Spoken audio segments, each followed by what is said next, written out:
Hello, and welcome to another episode of The Lore of Braunhaven. So, last week we talked about the Coming of the Three and the War of the Heavens, which was the event where the War of the Heavens was where the Council of the 12 known gods, the 12 elder gods, came down and physically intervened with the three archdevils that had come and tried to essentially set up shop in the world, and it had some dire consequences.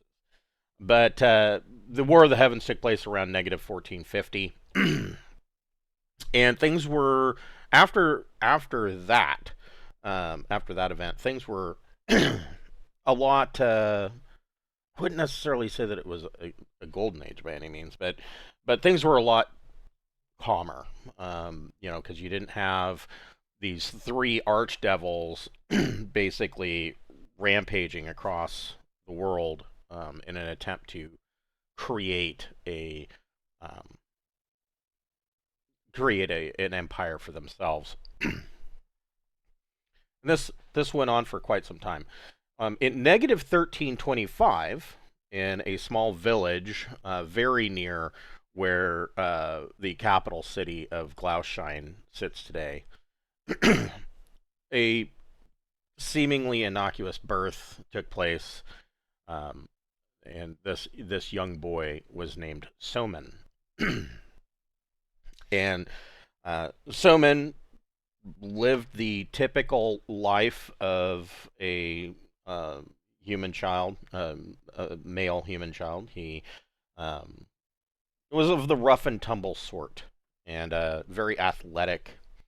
And in his preteens, um, took up archery and was quite skilled at it. He had a natural affinity for archery, and by his mid to late teens was already known as Somen the Archer.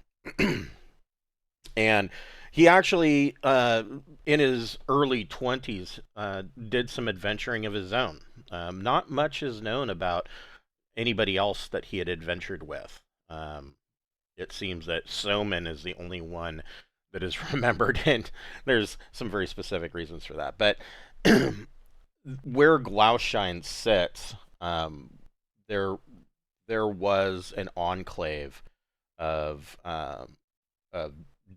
devil and demon armies, and they were they were they moved away as soon as the War of the Heavens took place, and so there were there was there were some demons and devils, of course, scattered throughout the countryside, doing what demons and devils do, but there wasn't this large army there that was causing problems like there was for the rest of the world previously prior to the War of the Heavens. These guys, they packed up and left in order to bolster forces in Stagina, and ultimately they failed. And so there was areas there that were ripe for the picking for adventurers, and Somen took advantage of that. And on this site, this was actually the first real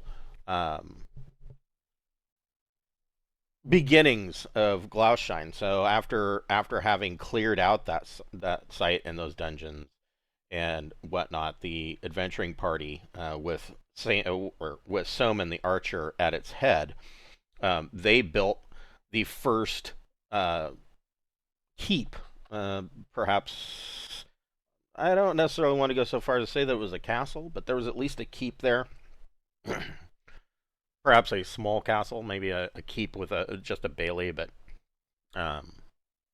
nowhere near what Glauschein has kind of ballooned into today.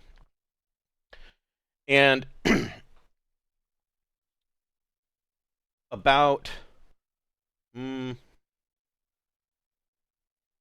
close to negative 1300, at 25 years of age, Somen met a woman named Cassiandra and fell in love with her.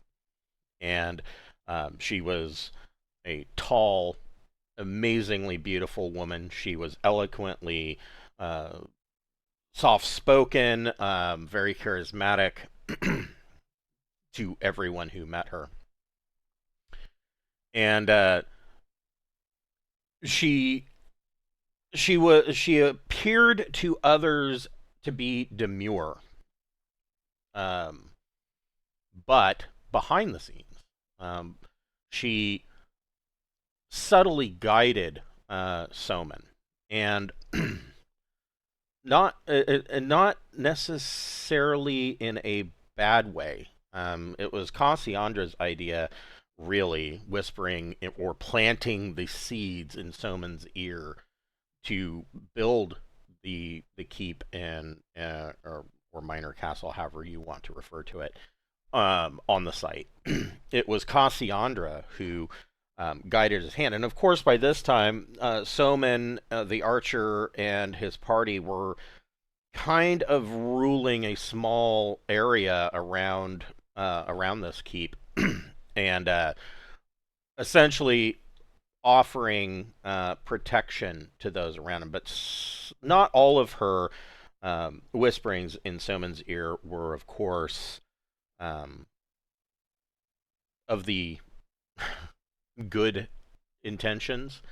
And a lot of the stuff that she would whisper in his ear, of course, on the surface seemed like, well, that's a good idea and that's a good intention, and this will help the people. This will help, the farmers and the peasants and etc.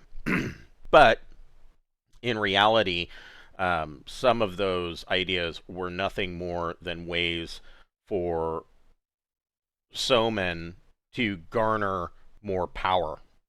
And as such, of course, Cassiandra would garner more power as she and he were married.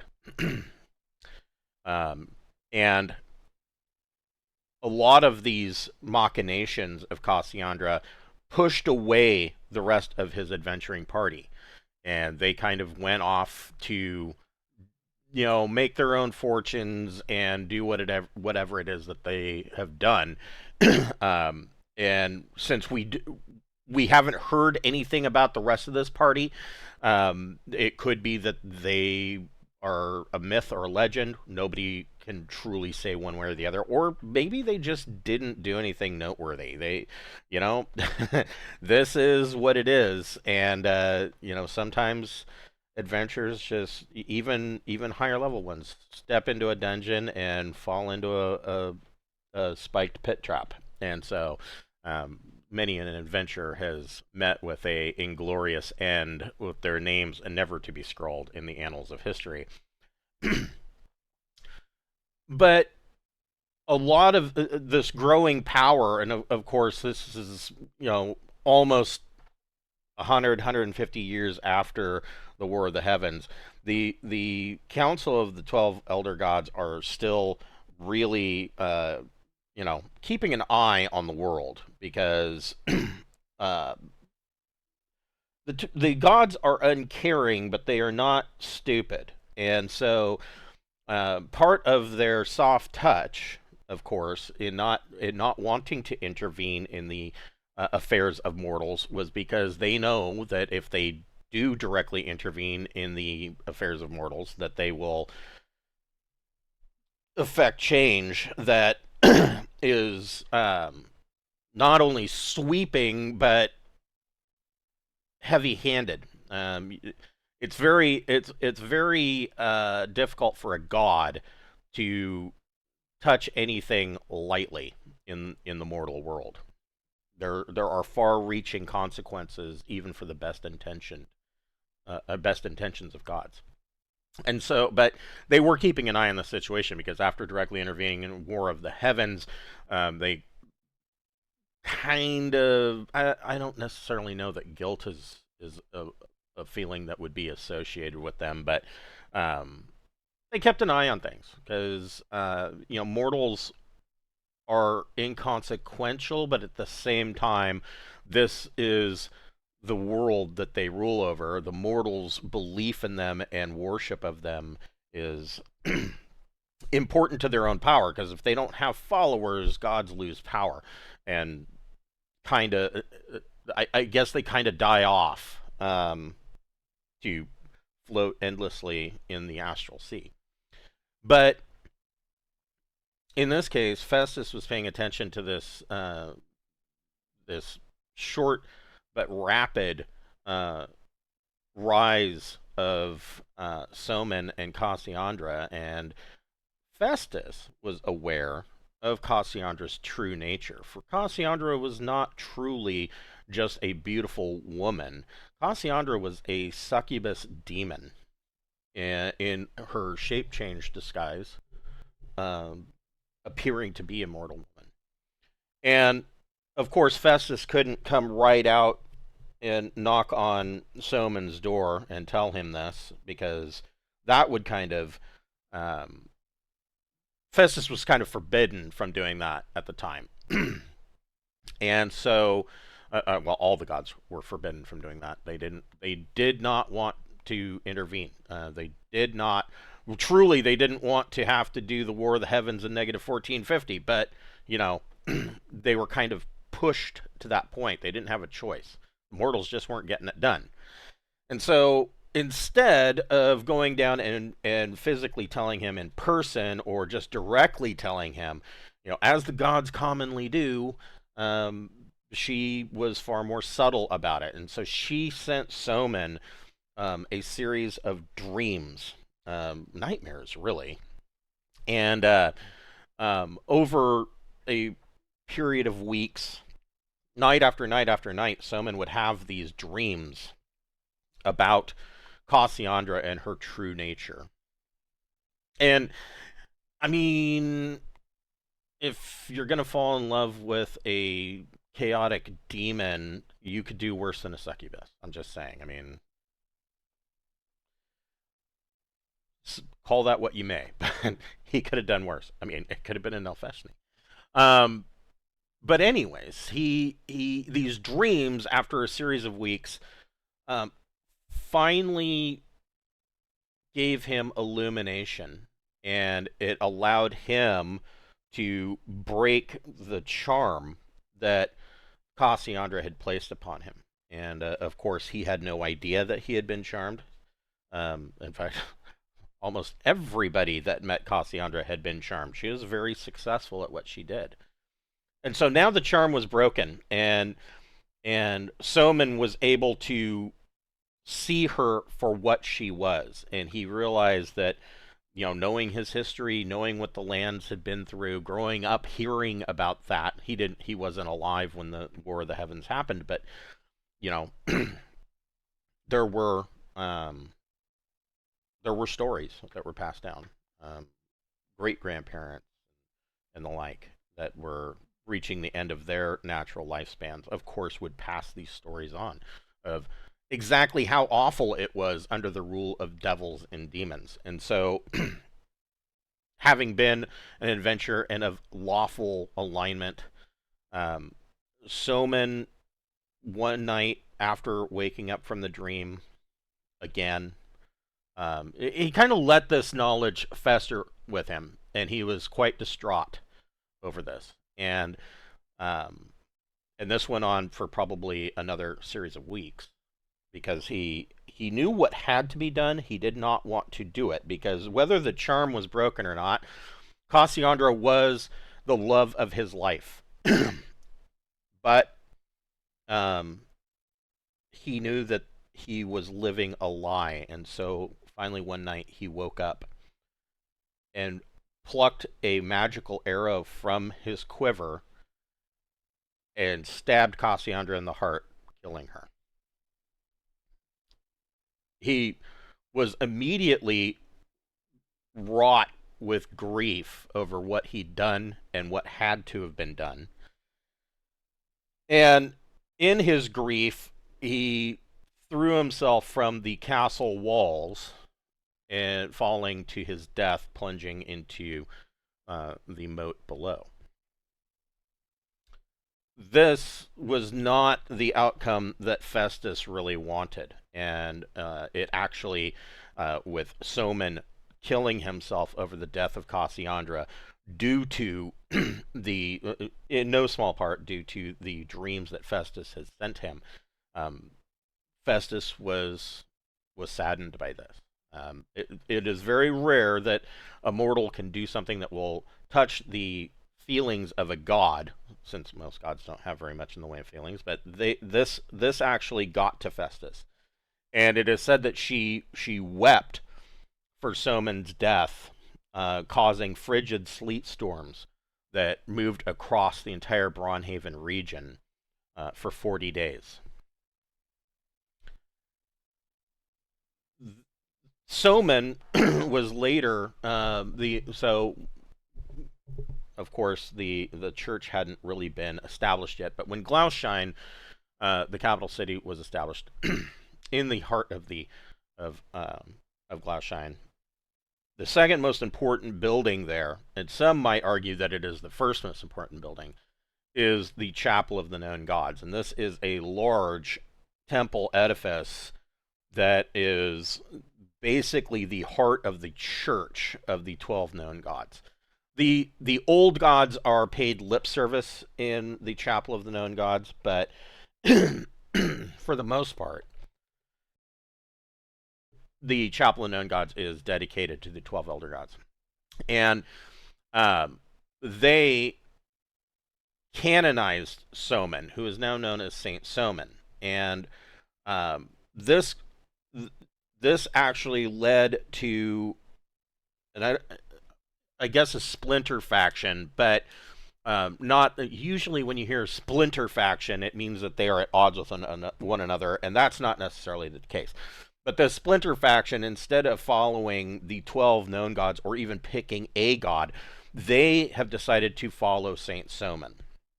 And because of this, Saint Somen is basically, as far as the pantheon is concerned, because he is a saint, he is allowed to grant powers to acolytes, clerics, and paladins. And so this order came up, a religious order known as the Order of the Martyr.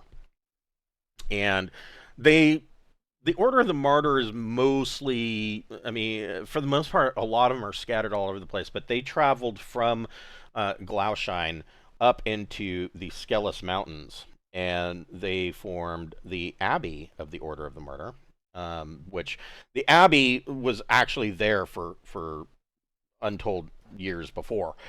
They just kind of moved in and cleaned it up, and nobody really knows, who actually built the Abbey, I believe.